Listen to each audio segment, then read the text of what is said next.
Welcome to a brand new, freshly polished edition of the Agents Angle, packed full of yet more four-letter acronyms, with me, Jonathan Booker. And me, Peter Paleologos. In this episode of the Agents Angle, we'll be talking to yet another leading figure from the football agency world, who, as well as representing many players, managers and sports executives, is also the driving force behind a new International Football Agents Association. And just one occasion when a football agent may need the advice and assistance of their agents association is when considering where to take their latest football-related dispute. All that to come on this episode of the Agents Angle.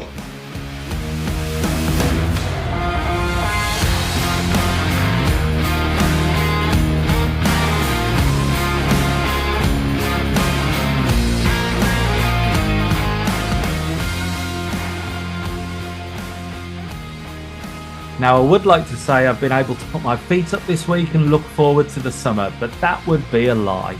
And even with it being an international break for many, and many of the transfer windows around the world being closed, many agents are busy preparing for what lies ahead, whether it be new regulations, the next transfer negotiation, or a player with a house that needs a plumber or electrician because their heating isn't working. But on the topic of someone who has had a thoroughly relaxing 2 weeks since the last episode, with no new developments, challenges or changes to report, I may well in this episode be sending a few more curveballs in Peter's direction. Yes, this so-called downtime period is important for football agents. In between windows, it's time to plan for the next window, transfers and signings, but also, as we've discussed so much on this podcast, most agents, or nearly all agents, have only got 2-year contracts with players. So in this period, you're also trying to convince players to renew with you, which is also important, but also time to scout new talent, to build networks, to visit clubs, to get your networks happening and meet with current decision makers and new decision makers at clubs that you've never met with before. Also, I have a question. Have any listeners or people who follow our podcast ever seen an agent commentate a football game as a pundit or an analyst? I know that it's very rare, but I'm just wondering if it's happening in any country or league around the world. I'll leave it at that, but that's an interesting angle, Jonathan. Certainly is, but over the past 50 plus episodes of the Agents Angle, we've come to accept that certain topic stories, not to mention a few four-letter acronyms, have become regular features here on the show. And that is probably because the agents world is rapidly evolving, moves quickly, and can be hugely confusing and problematic at times for both established agents and newer ones. And just one of those stories that has developed over some time now is the case of the well-known agent Saif Ruby and his ongoing dispute with the English Premier League club Chelsea, and more notably Chelsea's former senior director Marina Granovskaya. But without going too much into the original dispute, which we've covered before, do you just want to give an update, Peter, on the latest chapter in this particular saga? Saga is a good word for this agent dispute between, as you said, agent Saif Al-Rabi and the ex-Chelsea director Marina Granovskaya over the unpaid commission from Kurt Zuma's 2021 deal from Chelsea to West Ham. I think it was about £29.1 million that Zuma was sold for. So around 10% would be about £3 million in relation to probably the commission. But I'll just go a little bit back in the background so some of our listeners can remember. This matter was brought to the High Court in England. And the question here was whether it should be handled in the court or through a football association's arbitration. Because the FA rules, and I'm talking about the English FA, state that disputes from representation agreements without an international element must be ruled or resolved under the Rule K arbitration. And in the High Court here, in terms of this part of this saga, said, yes, we agree with the Chelsea ex-director Granovskaya. We need to send this case to football arbitration or the FA Rule K arbitration. So it's an interesting decision. And not only that, in terms of this High Court matter, Ruby has to pay Granovskaya's court costs, which in the hundreds of thousands of pounds. So Ruby's camp or legal team has expressed disappointment. They will proceed with the FA arbitration. And just briefly, my observations. This case highlights the importance of choosing the right forum and ensuring you're having the right paperwork. Two important things. And when I mean paperwork, the right people sign off on it. Now that the matter's been referred to the FA's Rule K arbitration, it may be the right forum to decide on the agent's fee or what's payable here. We know that other forums, in particular the agent's chamber, are not available, and so we need something in place. Luckily here, there is a forum in England to deal with this matter in terms of an agent's unpaid fee or claim to an unpaid fee. And that is important because, at least in England, you do have the Rule K arbitration, which is available, Jonathan. I think if we rewind back many episodes of the agent's angle to when this story first started developing, it left me not so much confused, but in two minds whether this was the right approach to take and the right forum for the dispute to be heard, because it seemed pretty clear at the time that this was a domestic football dispute relating to licensed agent matters in England. The disputant parties were in England, and as such, the FA regulations on agents, or as it was in the past, intermediaries, apply. And those regulations quite clearly outline that such disputes, as you said, go down what is referred to as the Rule K arbitration path. However, the one thing that has always been in the back of my mind on this one and made me hesitate a little with the case is that a possible factor in the dispute between the agent and the director, not the club, may not be interpreted as being directly football related. So does that dynamic change things as to where the dispute is heard? And also, the director is now effectively a former football participant. So does the Rule K arbitration still apply in that sense? So in trying to put myself in the agent's shoes in this case, I have to say I would have gone to a specialist football lawyer who deals with Rule K arbitration matters on a regular basis and ask their advice, and maybe also even get a second or third opinion after that. I would guess they've already done that given the scale of this dispute, and as such, they may have been badly advised. We simply don't know, as the media tend to focus on the attention-grabbing elements rather than the minutiae and the detail. And whilst lawyers are generally expensive, I think it would be better to do that rather than face paying £150,000 in costs for the other side on what appears to be a somewhat wasted exercise. But for me, Peter, there's two quite broad underlying queries here that I would like your expert legal opinion on. And of course, we must stress to everyone that this is not professional or legal advice. Firstly, what can an agent do in any original contract or agreement to help safeguard themselves from such issues, such as specifying the dispute resolution mechanisms? I recall Havoye in the last episode of the show speaking about NDRCs, National Dispute Resolution Chambers, and their developing jurisdiction. Plus, I also recall a presentation at a FIFA event. It may have actually been last year's FLAF, whereby the option of opting out of the FIFA DRC and even the NDRC in one country in favour of the NDRC in another, even if nothing relating to the agreement or the dispute related to that preferred country, and it just being a matter of the DRC mechanism being preferred by the parties because it's perceived as, amongst other things, being better, more efficient, or even fairer.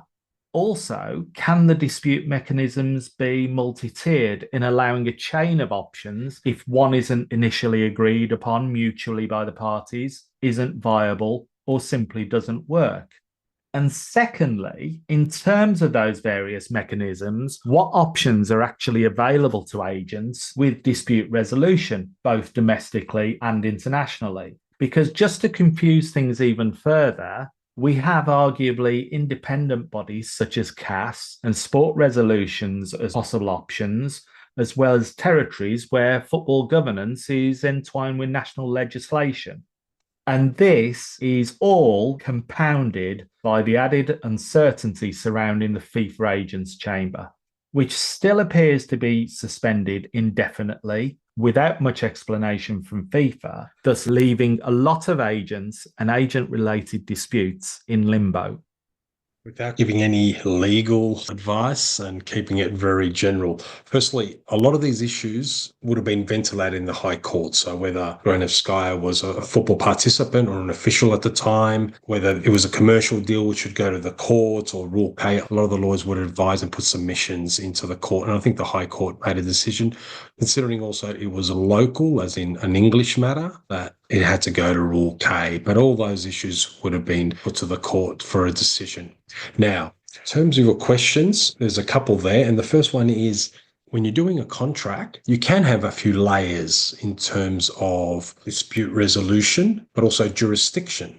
So you can have, if you really wanted to, mediation or arbitration or some other dispute resolution, but you also can have jurisdiction, because we always see our contracts in terms of, say, the representative agreement. It says the law of this country applies or this state. So you have that in, but you also can have the mechanism which apply. Now, FIFA has never said that you can't have mediation or arbitration, but it also means you can put other bodies there. Now, if you're in a country where you've got a National Dispute Resolution Chamber, NDRC, and that NDRC is active and fulfills the framework and recognition of FIFA, that's probably where it would go at this stage.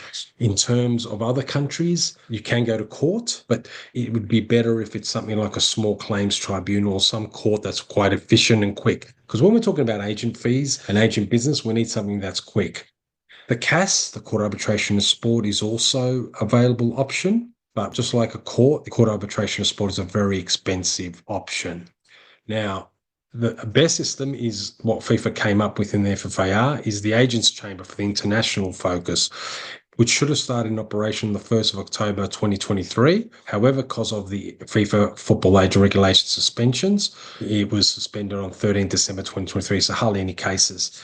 It should be noted, though, especially with international dimension disputes, FIFA still has jurisdiction to resolve disputes involving football agents concerning representative agreements with an international dimension, which are concluded on or after the 1st of October 2022. They can't be submitted to the FIFA Agents Chamber, we know that for the time being, but they can be submitted to the jurisdiction of a relevant tribunal, or if the agreement provides, the ordinary jurisdiction of a Court Arbitration of Sport. So when you're drafting an agreement with a player, a coach, a club, or even another agent under mandate arrangements, you need to be very specific on how dispute resolution will work and where the matter should be heard. And it also is about location. Where are you located? Do you have an NDRC there, or do you have to go court? Is it an international deal? Do I go for CAS? But at the end of the day, it's about options. And the most important probably option internationally is we really need the Agents Chamber to come back. That would probably be the most efficient as part of the FIFA Football Tribunal mechanism. Just like the Dispute Resolution Chamber of FIFA deals with undue payables of players, the FIFA Agents Chamber is probably the best, I suppose, mechanism, but we don't have it, Jonathan. And just one final thing, before I let you off the hook on the topic of disputes relating to football agents, there's no doubting this can be very costly for the agents involved. And something that many may or may not be aware of is the FLAF, another four-letter acronym for everybody to remember, or FIFA Legal Aid Fund. Not least how it works, who can access it, and where it can be used. And is that totally independent, I've got to ask, of such things as the FIFA Pro-Bono provisions?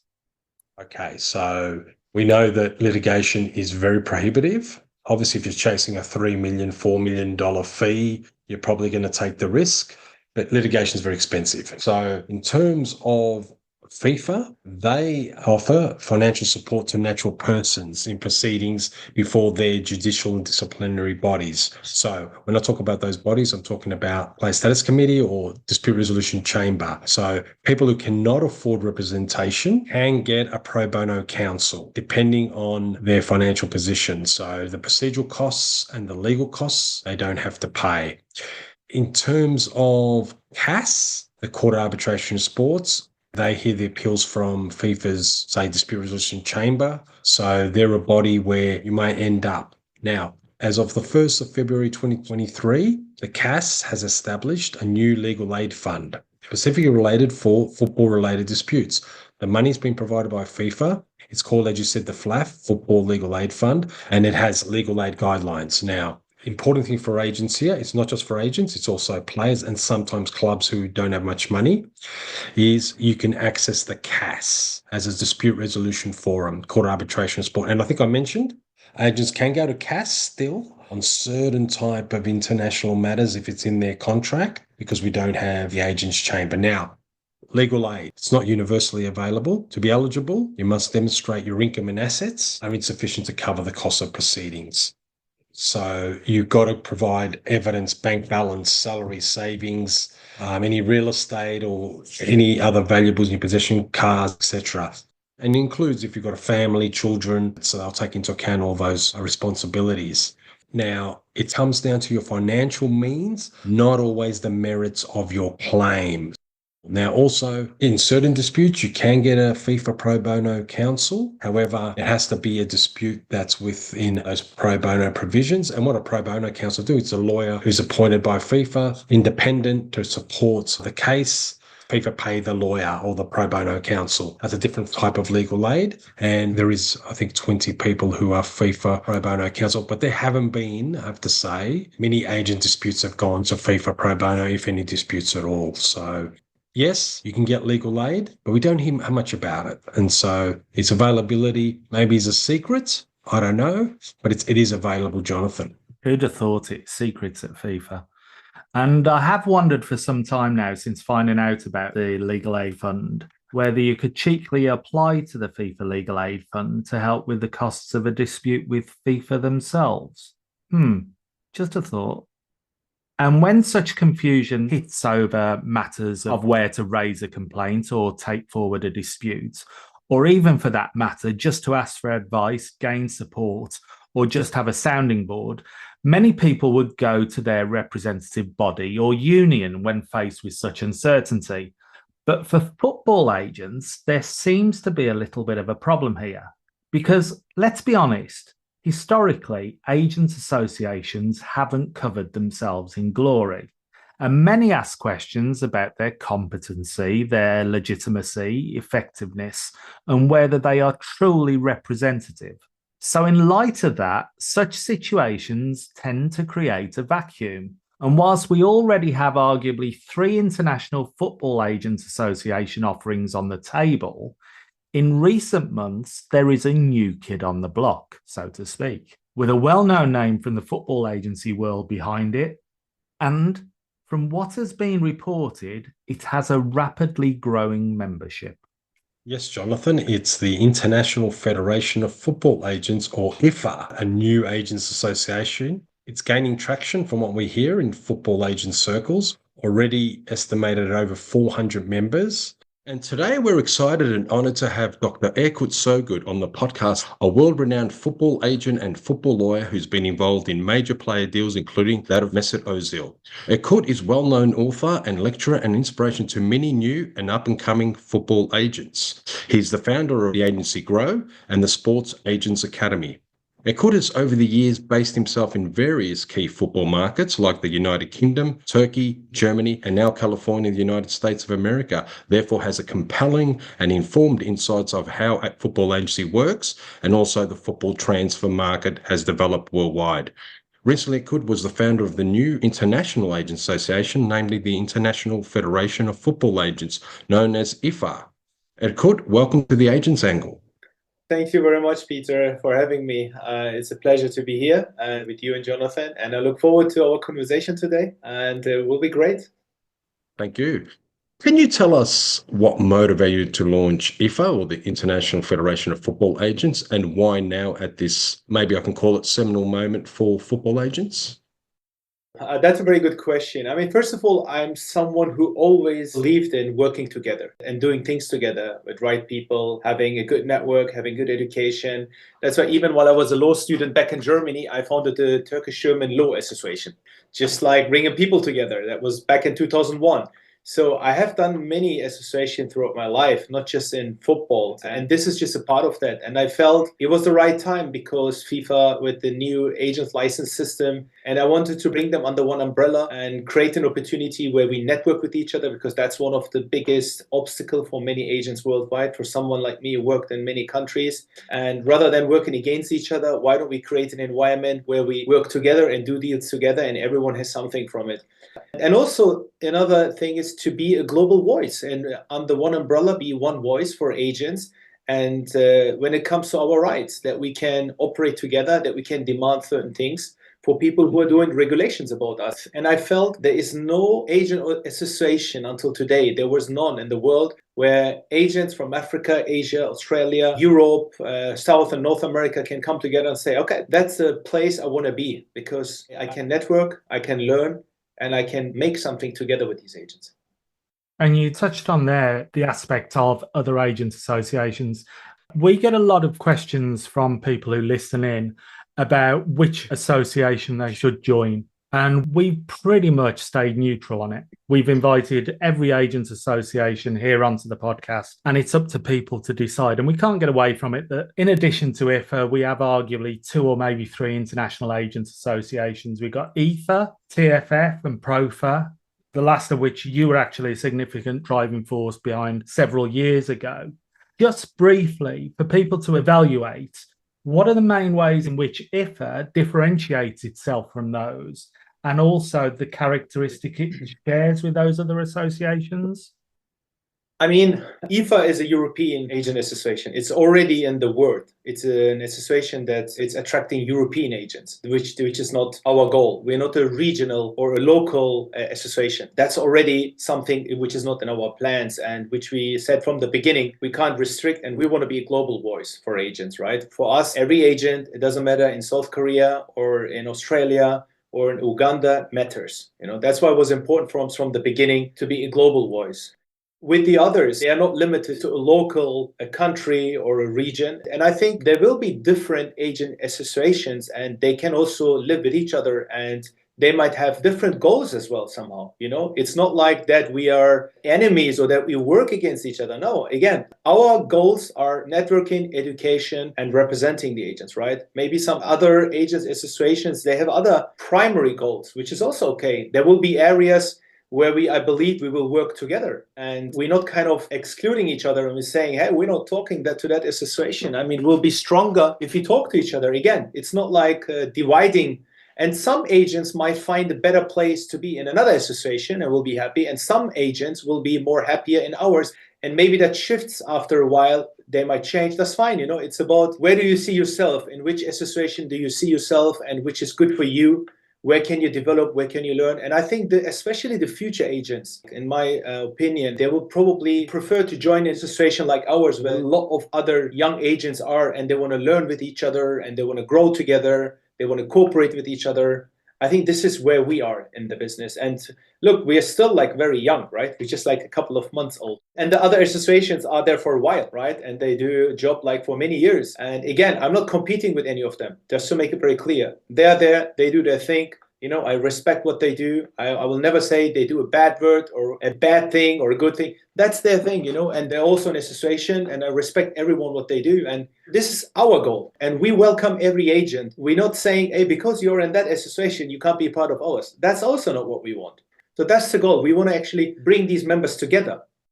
I think that's a very welcome message, because we've used the phrase a couple of times now of a divide and conquer strategy seems to be employed against agents that has almost driven a wedge between not just agents associations, but individual agents, and that needs to be addressed.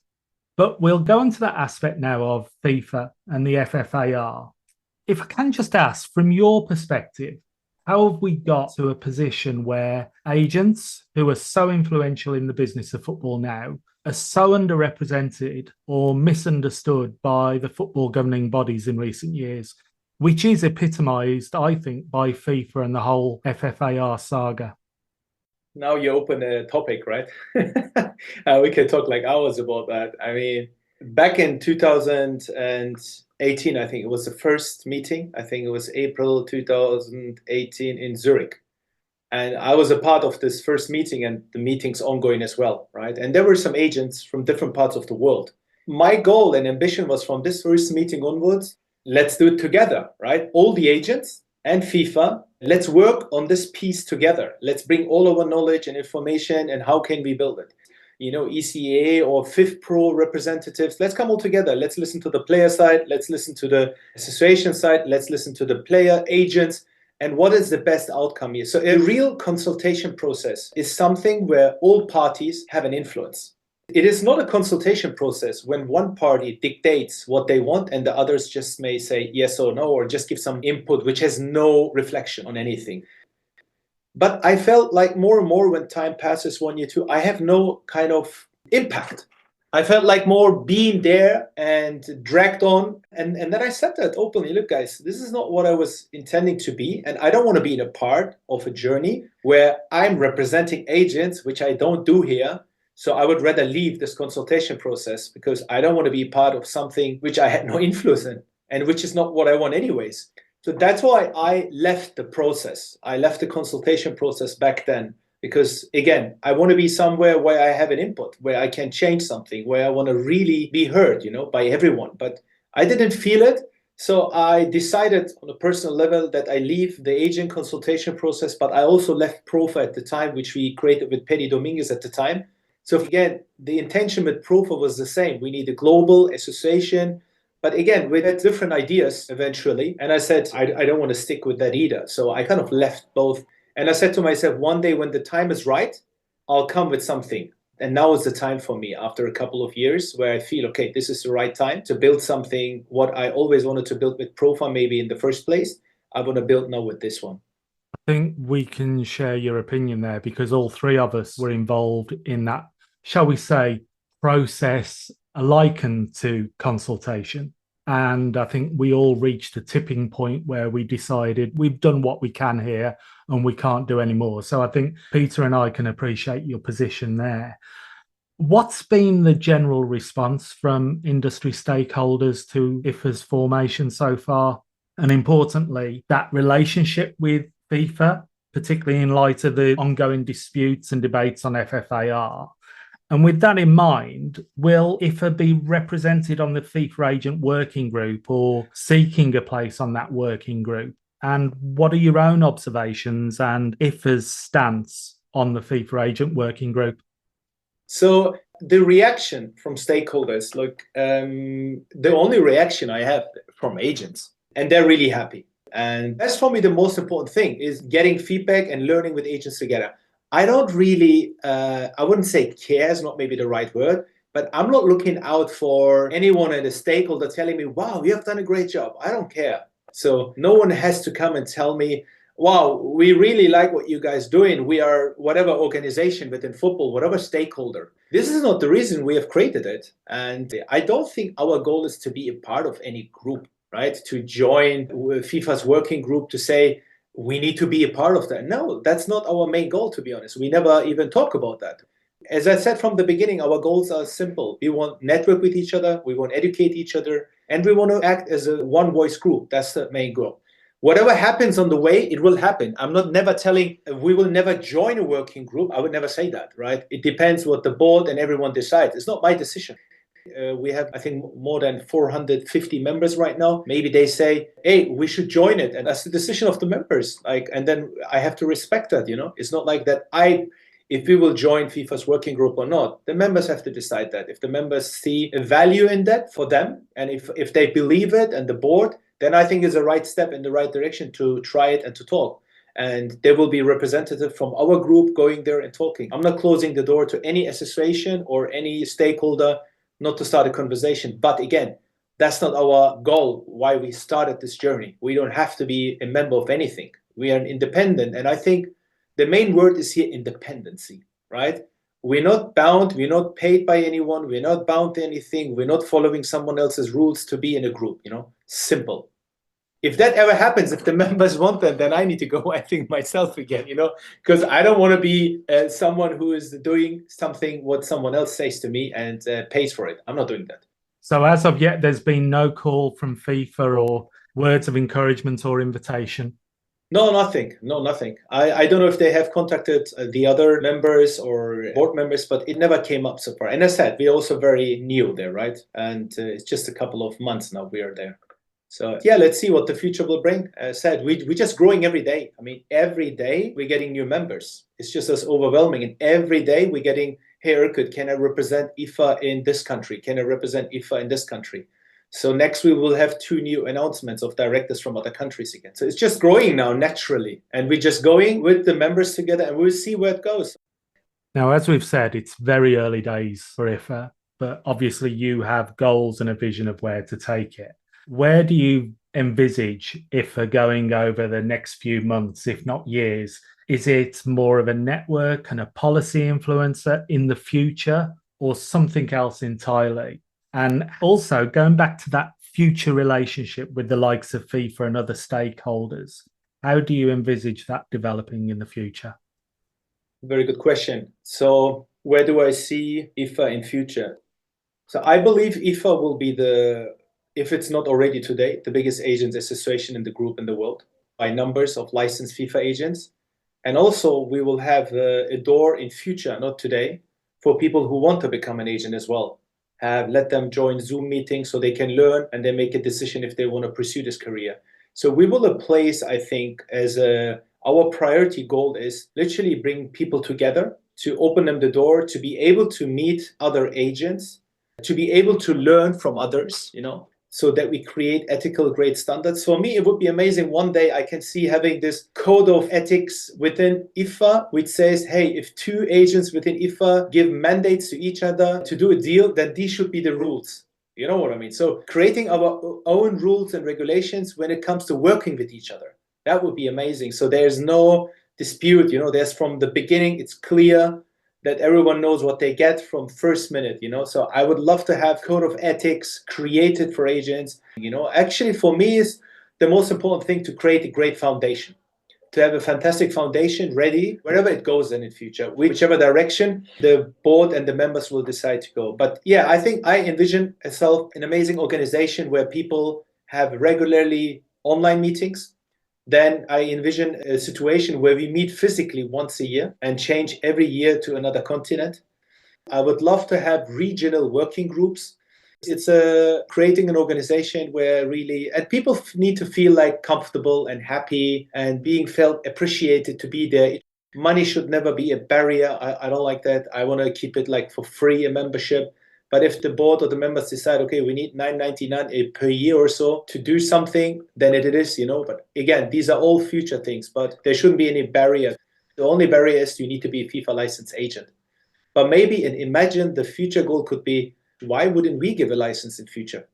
Why shouldn't the IFFA create a licensing system with FIFPro together? I can imagine that. FIFPro and we're sitting on one table one day and saying, hey, you represent the players, we are the agents. We need to talk with each other, and we together need to actually create a licensing system which helps the players, which helps us, and work with each other. Maybe that will be the time where we create our own licensing system, right? We don't have to go through FIFA. Why do we have to, Yeah, that's a very interesting observation, because I see that in Australia with the Australian Football League, Players Association. They run the agents, as you mentioned, American sports. NFL, I think it's the same. The NFL Yes. Players Association, the same thing. Right now, everyone's talking about FFAR, the German cases in particular that have gone to the European Court of Justice. The Advocate General opinion is possibly going to come out in May. That's what's been stipulated. In terms of going forward from that decision, how do you think the agent regulation should evolve, in particular the FFAR, going forward after those decisions are made? Yeah, for me, I believe generally a licensing system is good. I was always aligned with that. I was always good. If it's FIFA or FIFPro, whoever gives a licensing, I think we need a licensing system to protect also people inside football and to create a certain standard, because we are representing mostly players, but also now clubs, coaches are also for the first time under the regulations.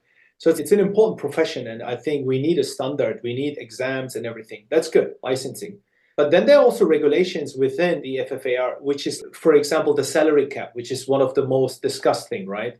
Should there be a salary cap? And I'm a lawyer as well. I know it's against European law, right? I could see that without thinking much about that, right? Any law student will understand that the European law will not accept a certain situation where someone's profession is limited in earnings. It just doesn't work in an open free market, with the regulations we have. And that was always a discussion as well we had with FIFA while I was there. And I said, why should the club agent earn 10% who's just selling a player and have a good relationship with the club? And why should the player's agent who does so much work only earn 3%? It just doesn't make sense, It's just senseless. It's like useless and senseless. And it's very bad to come with proposals like that, where you can't even explain why a club agent, the selling club, should earn more than someone who's looking for many years after a player. So first of all, it's not fair, the system. And secondly, it's against law, right? And therefore, I believe it will not stand hold with European court, right? This is my personal opinion. And once you can't apply the law in the European Union, of course, FIFA can't apply it anywhere in the world. You can't say within the European Union, you know, there's a free market, agents can earn 10%, but sorry, in Australia, in Africa, in Asia, and North and South America, it's still 3%. So you can't do that. So you need to apply the law for everyone equally. I think FIFA should do stuff like, where's the agent chamber? We're waiting like the agent chamber is in the regulations, but it's not there, it's not active. Agents are doing deals in certain countries in Southeast Europe, in Asia, in Africa, like Middle East, whatever, right? And the main issue is you sign, but you don't know if you will get paid and when you will get paid, right? And then so why are agents not protected then, right? If you charge agents every year a fee, if you want to regulate them, if you want to control the money flowing in and out, so why don't we have a really working agent chamber where when agent is not getting paid, that they can claim their income? Because people are suffering because of that, you know, going through courts, legally claiming, it's a disaster. Yes, sometimes it's about the big deals and the big money, and that's the only focus. I mean, here at the Agents Angle, we try to provide a platform to give a lot of agents an opportunity to put forward some of what's happening in the background that people don't sort of understand. Now, from your perspective as a successful educator, football sports lawyer, and a football agent, what qualities are needed for agents to become successful? Is there a template at all, Erkut? Very good question. And I'm working on that for many, many years, to be honest. And I think there are certain things I say an agent should have, right, or should develop. One of them, communication skills. You need to be a very good communicator. You need to know how to communicate with people inside club, with parents, with players, with media, with brands. Communication skill, you need to learn that. A lot of people don't know that. A lot of people inside club don't know that either, by the way. But for as an agent, you need to learn to be a good communicator. You need to be a good communicator in different cultures. If you go to Asia, in certain countries, you need to adapt. You can't have the same attitude as you have in a European country when you go to an Asian country. So you need to know that. You need to understand different cultures. You need to learn languages. That's what I always say agents when they start, when they're young, I say, what are you doing? Learn at least Spanish and English is a must, right? These two languages. And then if you can, and if you're young, learn another one. Learn either Portuguese or learn French, you know, just learn, or learn Arabic. You can speak in 30 countries or so. Just learn, you know, and I think the more languages they learn, the more doors open for agents. The more they can communicate with different countries, with different clubs directly without having a translator between, right? So communication skills, languages, so developing the knowledge. I think one part, a lot of agents, and I was talking today to one of the agents in Germany, and there was a discussion about training compensation and solidarity contribution. And we were going through a contract. He said, no, there's no solidarity contribution because that deal is inside the country. I said, are you sure? Okay, let's open up the FIFA statutes, right, and read. And then I said, look, there is. It's like once they pass the agent exam, put everything besides, I don't have to do anything. I'm an agent, I'm done. That's the opposite. Once you pass the agent exam, it's about how do you learn more about training compensation? How do you learn more about buyout clauses? How do you learn more about contracts in general? What kind of contracts are there? What is an image right contract? How can you do a sponsorship deals? So you need to constantly develop yourself and learn. And I tell them, I do that. I have to read. Today I got again a Nike contract. I'm reading to a Nike contract in another country. So, okay, that's interesting. I've never seen that closed that way. And I'm doing it for over 20 years and I'm still learning. And I'm saying, you can't stop learning and developing yourself. As a successful agent, you need to be knowledgeable ongoing. You need to learn every day, like learning. And then the other part, which comes now on top, is networking. And this is also something they need to learn. I'm not saying you're a born networker. You need to learn that as well. You meet someone, then the most important thing is to keep in touch with someone. And the third part is to execute that relationship into something. And usually we can't do number two, keeping in touch. And that's what they suffer. 90% of people don't know how to keep in touch with people. And I tell them, you need to learn it. You need to do it. Learn, do it, write a message, even if it's a birthday message. Keep in touch, you know. It's hard, but you have to do it. Because when it comes to number three, to execute that relationship, you need to have number two in place. Otherwise, three is difficult, right? So I would say these are the things, if I summarize it, constantly developing yourself, your knowledge and your personality. And on the other hand, constantly networking. If you bring it together, you'll be very successful as an agent. What do you see the biggest challenge facing newer agents trying to break into the industry today? Is it too many agents? Is it clubs have preferred agents? Is it you need to know or control or represent coaches? Or is it the big agencies will pounce on the best players when you get them into, say, the top 5 or 6, 7, 8 markets where those big agencies are established, and they once your contract finishes with it, and we know it's only limited to 2 years under these rules, they may pounce on your really top talented player that you've transferred into a bigger club. What do you see as the biggest challenge facing newer agents? I think one of the biggest challenges is having no patience. And with patience, I mean really being hardworking, but being patient in terms of for the outcome. A lot of agents or young agents who are starting off and want to become an agent, they think they will make in 1 year their $2 million, right? This is usually an illusion for many. It doesn't work like that. Yes, you might be lucky and have that, but for 99.9%, it will not work out. That's not the way it works. So you need to be hardworking and patient. Literally keep going on. And a lot of them stop when they're really close actually to make it. And I've seen it. And I've educated many agents out there. And some of them really, they were persistently working on themselves and growing and learning and building their network, building their relationship. And they in the end succeed, you know. And the ones who are like short mind thinking, like, I want to be there tomorrow. I want to get my car. So it doesn't work like that. You know, you need to be, and that's why I say to some people, if you have a job now, keep your job, do that on the side, start, develop, get bigger, and then you can switch over to be 100% agent. Don't sometimes they switch right away and say, okay, now I'm an agent, I need to live from that tomorrow. It doesn't work like that. Because a lot of new agents, they start with players. That's the entry in the beginning, and especially with young players. That means the young players are not bringing high commissions. With the first contract, there's not much. Usually the second or the third contract of that young player makes you some money, so you need to be patient, right? And I wouldn't say other agents are an obstacle at all. I don't see that. There could be like 10,000 more agents. Look, more agents will not make the business bad. It's good competition. You know, the more people are there, the greater the business will become, because you have to be good. You need to develop yourself. You're competing now, you know. Yeah, a lot of different trends. And as you said, you got to find your niche. It's obviously much harder in established markets, but you mentioned growing markets in America. Australia's still growing, starting to export a lot of talent. Asia, there are a lot of opportunities. You just got to find your niche. And I agree with that. It can't be stock standard traditional. Last question. We ask this question to all our guests. Erkut, if you had one wish for the football agent industry over the next 5 years, what would it be? Work together, not be divided, you know, be like together, be one. Like, and I think there's enough for everyone. We shouldn't go and try to get someone else's play. We should work with them. You know, I would really envision an environment where agents are working together with each other for the better of the player, for the better of the club, you know. And I think we need to learn to be partners in this business. Everyone can have their own company. Everyone can have their own business. But we need to learn to collaborate with each other worldwide. And that will help everyone. And I think that would be an environment where I would love to say, okay, I'm collaborating with an agent in Japan, in South Korea, in Kenya. I would love that environment where agents actually working together and not against each other and not getting divided by others.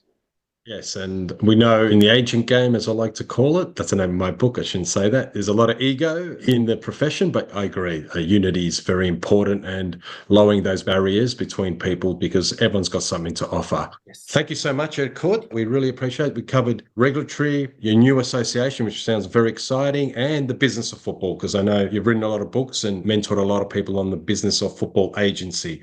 Thank you for having me, Jonathan, Peter. I really enjoyed it. It was a great conversation. And yeah, thanks for having me on your show. Good luck with this. I'm listening to your podcast and hopefully you grow and get more. So we have more to listen. And this is also a contribution from you guys to the business. So we are learning. We just keep learning from others' experiences, from others, their knowledge. And it's a great contribution to the agents. Well, thank you for that, for doing this and bringing all us together. For me, Jonathan, after that interview, I can understand why Erkut resonates with maybe younger or newer agents. It's about sharing information and experiences and developing knowledge. I also think, and we probably didn't discuss this in his interview, by Erkut being based in the USA, which is par excellence, the leader in player or agency, I would say, the industry in terms of their development and the trends there, he probably will be able to obtain a lot of new learnings on how American-style player agency works and how can that be implemented to football worldwide. But the interview was very fascinating because it not only just covered his little bit of story, but also what he's thinking of doing with IFFA and how he sees the industry. So really, really comprehensive. And yeah, I really enjoyed that. I think it'll come as no surprise to most people, especially yourself, that I'm hugely skeptical of agents associations and specifically the international and regional ones, because a lot of the national ones actually do a lot of good work for their member agents. And I want to be able to put them all on a pedestal and be able to praise them, if not recommend them. But at the moment, hand on heart, I can't. And we're probably in a better position than many to comment on agent associations. You've led a very well-respected national one in Australia, and I, for my sins, have been involved in various ways with a few agent associations over the years. If only it has resulted in leaving me even more skeptical and or disappointed in most, if not all of them. But from what Erkut said in his interview, IFFA does sound quite promising and mirrors a lot of what I and some associates tried to do several years ago with SOFIA, the Society of Football Intermediaries and Agents. But I do have concerns about some aspects of IFFA as to the way in which certain things have been done or are being done. But we have to recognise it is early days for IFFA. And time will tell as to whether those aims and objectives are genuine and whether their goals will be achieved. It is early days, but the acceleration of interest in IFFA is amazing. You have to give credit to that. And especially new agents or up-and-coming agents, they want to have a voice, they want to collaborate, and they want to share information. Yes, like many other agent associations, IFFA has its own country representatives. We know that others have those as well. But they have education aims and international focus that is relevant to agents today. We are an international business. And I think three key remarks or key points that Erkut made about these are the three cornerstones of the football business for successful agents: communication, networking, and relationships. And that's what he's trying to drive through IFFA, those principles or those concepts. And it is early days. However, it's a good start for IFFA. Personally, I wish IFFA well if their aims and objectives are genuine and the priority is representing the interests of individual licensed agents fairly, equally, and effectively. But there is absolutely no doubt we and others will be watching and keeping track of IFFA. And those best wishes from me actually also extend to the other agents associations, if only for them to either get back on track, start to see the past errors, or genuinely refocus and start to be more effective, representative, and fair. Because I think we need more than one agents association internationally, not least for the fact it offers choice to the agents. And if we have just one association to represent agents, we could very well be opting for an autocracy, if not appointing somewhat dictators. Plus, as we have seen with IFFA recently and the likes of SOFIA in the past, something new tends to prick the conscience of the others, if only to wake them up and see them actually do something. But we know agents are very much in limbo as to who they join. And for newer agents, we've all been there. It is easy to be seduced and sign up to the first agents association who makes you feel important or tells you what you want to hear. Much like cases where a player may sign a rep agreement with a dodgy agent or the first one they actually meet. And we often get asked the question, Peter, about which agent association someone should join. And we endeavour to stay neutral on all agent associations. Personally, I present the pros and cons of each as I see them and let the other person make their own decision. But the most important thing I would say to agents in the position of looking to pledge allegiance to one or more of the agents associations is that it is you that holds a lot of the power. And you should make it their privilege to have you as a member and not the privilege being yours in being accepted into their organisation. And in the current climate with FFAR and the battle with the likes of FIFA and others, having relevant members gives these organisations increased legitimacy and influence. And they won't like me saying this, but I think they all lack legitimacy at the moment for one reason or another. And I know for a fact that view is shared by some FIFA officials, and they have had that view for quite some time. And this may sound somewhat patronising, and it isn't meant to be, but a lot of new agents, or even those who have been in the industry since 2015, many of them don't know the history, structure, or even politics behind the agents' associations. So in keeping independent, and I stress I'm still not a member of any agents association currently, whether regional, international, or national, here are some of the questions I would ask or the things to look for when considering which agents association to join. So the first thing I would say is cost, or more importantly, value. Just because an association charges a perceived high membership fee or is alternatively free doesn't make it a good or bad option. But what value do you get from membership? And by that, I don't just mean savings with sponsors, which are often inflated to make up for the sponsorship and the savings anyway, but also events, meetings, education, resources, and how frequent those are. And also, how is the association using the funds from membership contributions, and do the membership get to see the annual accounts say? Next, does size matter?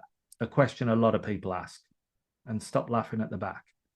But do membership numbers really matter? Or is it better being part of a smaller group that works effectively as a collective? And there have been agents associations who have adopted a strange opt-out principle on membership numbers rather than an opt-in, leaving them able to quote high membership numbers without some of those members even knowing they are considered members. Another consideration to unspin these membership numbers is by asking, does the association represent individual agents, agencies, or even agent groups and smaller associations?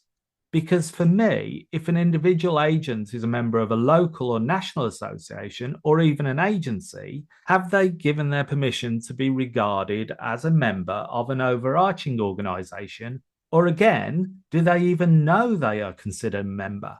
Because they may not want to be aligned with that particular organisation's views, actions, or position on various matters. Then we have member equality and member quality.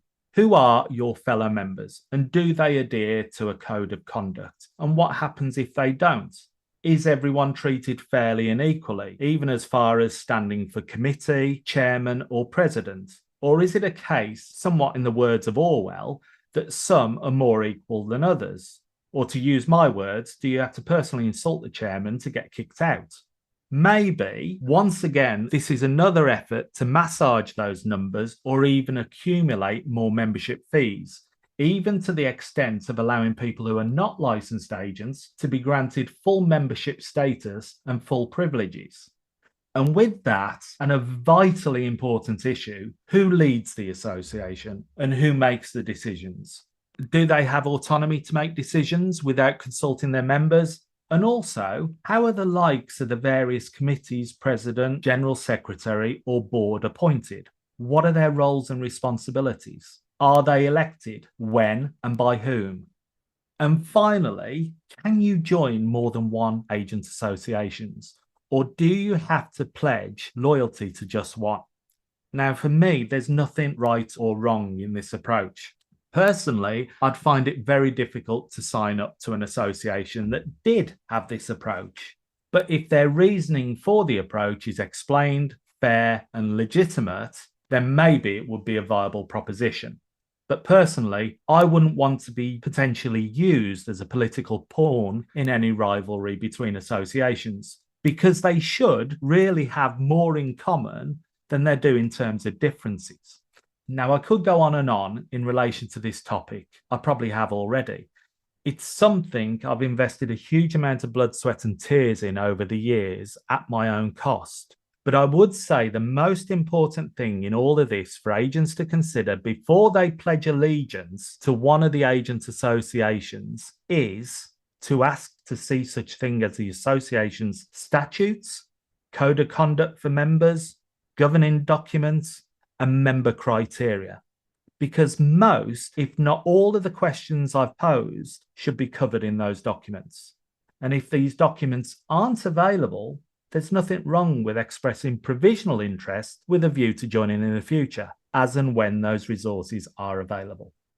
Jonathan, agents today have a huge choice in terms of agents association. We've got ProFA, we've got the Football Forum, TFF. We've got IFFA, the European Football Agents Association, through its membership of its affiliates and its associate memberships.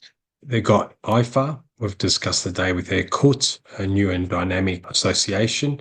And there's regional ones. We've got the African Football Agent Association, UEFA, which is the South American and Central American Agent Association. We've got other regionals like the Japanese Football Agent Association. Of course, my association, Australian Football Agent Association. I think also we've got IFFA, are still in existence, the English Association, and the New English Association, FTF, UK and Ireland. So there's so much choice. Some of these associations do have a seat at the FIFA Agents Working Group, or FAWG. Some report back to the members, a lot don't, so I don't know what's happening there. But looking at your analysis and your observations, I agree. Having a code of conduct is good. Knowing the statutes or the articles of association is very important. What are the powers of the committee, of the members?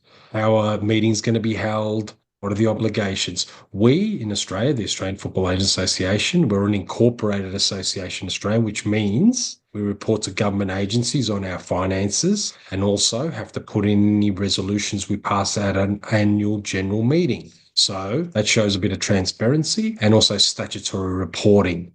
Now, also, I look at the boards or the committees of agent associations. Are they elected? Is there turnover? Is there new people coming on board? All these things matter. So when someone is looking at an agent association, they need to see not just the goals and what they're offering or which region they're in, but also the structure and whether it's a vibrant structure where people are doing good work through the committee, but also knowing what the rules and regulations are, the framework, I should say, that ensures that that association or agents association is governed in a very transparent way so members can get the best value out of it, Jonathan. Before we leave this topic, and I appreciate I've gone on a long time about it, I can see Peter glazing over anyway, and it's probably because I care so much about it, and also my personal frustrations going back many years, primarily because of the lack of an adequate representative voice for agents. We mentioned to Erkut in the interview the matter of legitimacy in the eyes of the likes of FIFA, FIFA Pro and others, as well as whether FIFA have used the splits between the agents and agents associations over FFAR almost as a divide and conquer strategy. And I actually wrote an article back in 2022. I think it was on the matter of agents and FIFA Pro jointly looking at player agent licensing. So it was good to hear someone echo a similar thought now. But I know for a fact there are people at FIFA who do not recognise any of the current agent associations as legitimate or representative. And here is that rare phrase for me. I agree with people at FIFA on that. However, could FIFA have addressed this if they really wanted to, or if they had the willing or wherewithal to do so? And I suggested such an approach to this to FIFA officials on numerous occasions in the past, for which I have various emails and documents on the topic. And this was even prior to any FFAR drafts mentioning an agent working group or similar. Now, my suggestion, I still believe, was and is pretty simple, in that FIFA should outline an acceptable basic framework for any representative body of licensed football agents, and said framework could be adopted and adapted by one or more groups to be FIFA recognised. Then once established and launched, that association is recognised by FIFA as a stakeholder on football agent-related matters. And then FIFA step away from the organisation, letting it operate independently of FIFA so long as it maintains that basic framework. But no, they didn't want to do that. Instead, we have this shambles of an AWG, Agent Working Group, where people are being accused, rightly or wrongly, of being FIFA cronies, and ultimately little or no information being disseminated to agents outside of that group, which I must point out was selected by FIFA, not elected or appointed by fellow agents. For heaven's sake, I even shared the statutes, code of conduct, and governing documents from Sophia with FIFA, for FIFA to mould those concepts to their own liking into something that they could use and found acceptable. Because this really isn't rocket science, especially when it's put on a plate for you. Yet on the flip side, the agent associations thus far have failed to present an acceptable model to FIFA, much the same as FIFA have failed in outlining what they would like to see in terms of an acceptable agent association. I think things in the agent association space will change post the European Court of Justice decision on the fee caps and other matters. I think that's, for me, a pivotal moment where we will see agent associations maybe change after the dust settles. And you may see, as you mentioned, John, the FIFA aim to get some sort of standard framework when working with agent associations. We do know that several members of that is agent association members of the FIFA AWG or Agents Working Group have some sort of funding agreements or MOU with FIFA. Haven't seen them, and that's what I've heard. And also, FIFA's officials have come to conferences, like I know they're going to conferences in relation to the African Football Agents Conference. I think they've had some dealings with the UEFA, the South American, Central American outfit, who have run a conference or two. So FIFA officials are coming to those conferences. So I see it a little bit differently to you, Jonathan. There is a relationship there. But it's unclear, as you said, because all the agents don't know what's going on. It's more these associations have got certain relationships which are not always clear-cut to the outsider. For me, the big questions on the agents association side is what they offer their members, the value add. All agents are very busy. So realistically, agent associations need to all have at least one paid administrator to do the work, because if you rely on volunteers, then your offerings can be quite difficult. Everyone wants to focus on their business. Maybe they need a non-agent or a lawyer to run that association to avoid conflicts, because that's the other thing with agent associations. We are the most competitive business. So when you've got certain agencies or members within that association, there can be a little bit of tension because a lot of us are after the same clients. Now, the future for me is a bit like what FIFPro does, or FIFPro members, like the PFA, is will agent associations, when they really take off, and I think that may happen post the European Court of Justice decision on agent fees and what power FIFA has as the regulator, will they offer advice services? I know Erkut mentioned education and training, fantastic. What about legal advice to members? In terms of contracts, that's a big step. That may be an offering for the future that a serious agent association may take up. The dispute resolution system, whether it's mediation or something else, if two members of that association are in dispute because of a mandate, etc. These are all issues that also need to be addressed. Agent associations just can't be looking at FIFA. They've got to be looking at themselves and how they improve their offering to members. We know there's a lot of conferences going on at the moment. However, you need a little bit more to show members and potential members that your offering is something that is valuable and will help the agent community. I think they've had opportunities in the past to actually step forward and present a representative voice for agents. We had 2015 with regulations on intermediaries. We saw very little from agents associations proactively then. And arguably a couple of years later, when FFAR started to come to the fore in about 2018. But a lot of these agents associations that are established now have come after that.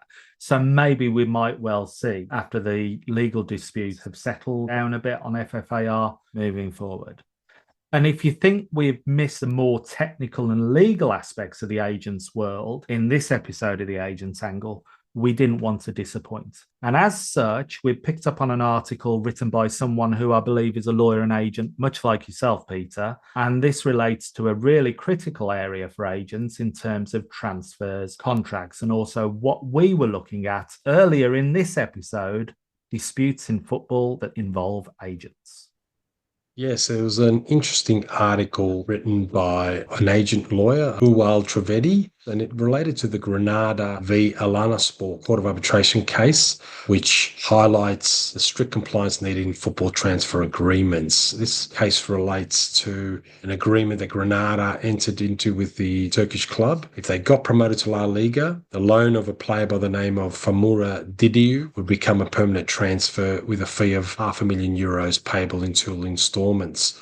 Alanaspor took Granada to the CAS because they didn't transfer the funds on time, including a contractual penalty. Granada said that they couldn't get the banking right and therefore they couldn't pay on time. However, the Court of Arbitration of Sport ruled in Alanasport's favour. This was an appeal, mind you. CAS confirmed that Granada's obligation was not only to initiate payment, but receipt of that payment by the contractual deadline.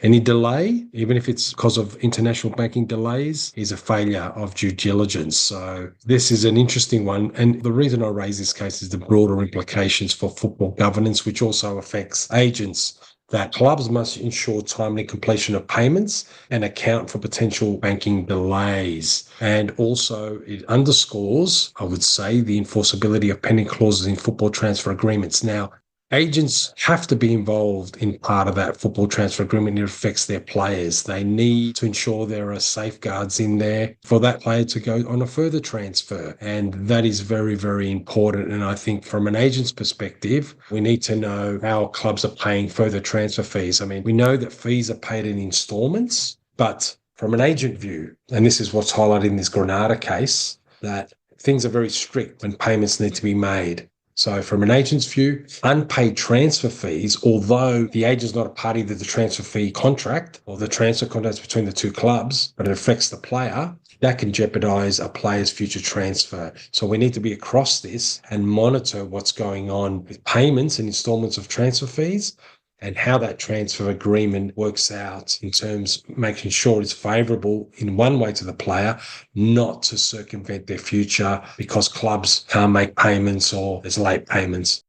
And this brings us back quite nicely to where we started this episode and have touched upon throughout, is that agents do get caught up and implicated in disputes, whether directly involved or indirectly, and often despite their best efforts to do things the right way.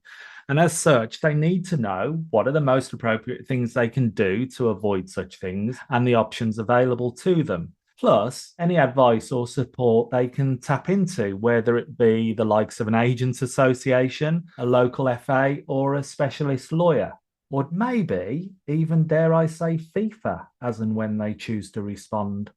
And on that, if you're wondering, folks, the answer is no. We have not had a reply yet to the invitation we offered in the last episode. Yes, and I think that's pretty much a long episode, very detailed episode. We've covered some fantastic content, and it was great to have Erkut on here today as our guest because he's someone very prominent in the football industry. Now, I've just got a couple of announcements, and I'm not going to announce conferences today. Interesting, I looked at an agency, Roof Football. They had an international agents meeting in Mallorca where they hosted all their agents, bringing their top player and club agents from across Europe. They actually had the famous tennis legend Carlos Moya do some presentations about being a professional athlete, transition, how to deal with athletes, how to succeed in the high level. So bringing people from other sports. Now, we're seeing a lot of the bigger agencies now do these workshops in different countries, and that may be an interesting part of the agent business, that these bigger agencies, and then not just agent associations, are bringing together their agents in order to build knowledge, goodwill, and just develop the business. And I'll finish off in my region, Oceania. Now, football agents are always looking at new horizons, where to put players, new leagues. We know recently Canada's got a new professional league, and obviously America's expanded a lot with the USL and MLS. But the Oceania Football Confederation, we don't talk about much, Oceania has received 24 expressions of interest for the new, entirely anticipated Oceania Football Confederation Professional League, which will kick off in January 2026. And already 24 clubs have signalled their intention to apply. But the reason I raise it is agents are looking for new clubs for players and keep, I suppose, posted on that, because when that league is announced, and I think 8 clubs have put in interest, and that's from New Zealand, Fiji, New Caledonia, Samoa, and other countries, also Australia. If you've got certain players, you may want to put them forward into those leagues. So it's a bye or a farewell from me. And there we go. Another episode of the Agents Angle done and dusted, and just a few episodes to go before the end of our second season. And with that, we have now covered off what we believe to be all of the main international football agents associations on the Agents Angle. 4 out of 4 invited, 4 out of 4 accepted, and 3 showed up. But you can't have it all. And a fantastic interview, not just in relation to IFFA, but also a lot of valuable information that didn't make the edit for this episode. Some aspects from Erkut which still related to the football agents industry, and quite a lot that we think will be of particular interest to the newer agents out there. Well, we're expecting nothing less from Erkut with his passion for the educational elements. And as such, we didn't want people to miss out on those valuable insights. So next week, we will release the full interview in a special episode of the Agents Angle. So yes, you get a special bonus episode of the Agents Angle before our next normal scheduled episode in 2 weeks' time. So until then, please do take care, avoid those often costly disputes, and hopefully in good time, the agents associations collectively will provide an effective, representative, and legitimate voice for all licensed football agents across the industry in one form or another. Bye for now.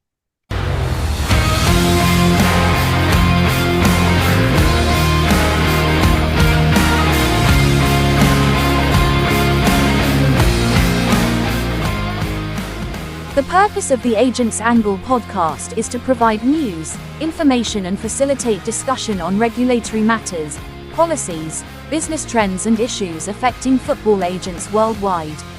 The opinions and recommendations presented in this podcast are for general information only and should never be considered legal or professional advice. Furthermore, the views expressed by guests are their own and their appearance on the program does not imply an endorsement of them or any entity they represent. Thank you for listening.